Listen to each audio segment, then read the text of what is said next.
నేను సార్ని ఒక్క మాట అడిగాను. ఇందాక అక్క చెల్లెమ్మలకి ఒక మాట చెప్తా ఉన్నాను. నేను ఒకే ఒక్క మాట సార్ అడిగాను. సార్ నాకు పర్మిషన్ ఇచ్చారు. సార్ అక్క చెల్లెమ్మల అందరికి మీ అందరికీ నేను చెప్పేది ఒక్కటే, నేను పిఠాపురం నియోజకవర్గంలో పుట్టలేదు. నన్ను అవహేళన చేస్తున్నారు, నన్ను అవమానిస్తున్నారు, నన్ను మీకు దూరం చేస్తున్నారు. నేను ఇదే చెప్తున్నాను. నా కుటుంబ సభ్యులు నేను క్షమించమని అడుగుతున్నాను. నా పిఠాపురమే నా కుటుంబం అని, నా మాటే శాసనం. నా పుట్టుక పిఠాపురంకి దగ్గర చేయలేకపోతే నా అంతిమ యాత్ర పాదగా ఆడపడుచులు అన్నదమ్ములు నాకు పసుపు కుంకుమ పెట్టి నన్ను పంపించాలి.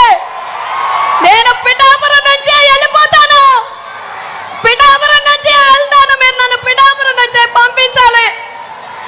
నన్ను అవమానిస్తున్నారు, నన్ను దూరం చేస్తున్నారు, నన్ను దూరం చేయాలని చూస్తున్నారు.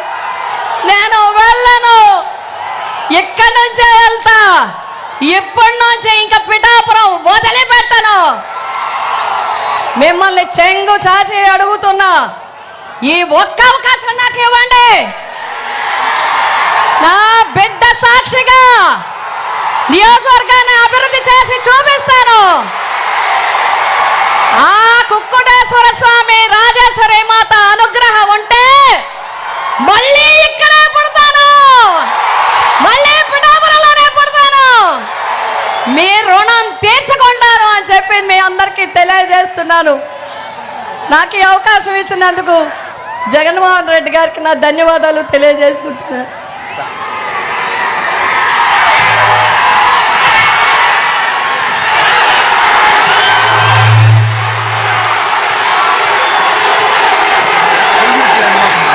Thank you.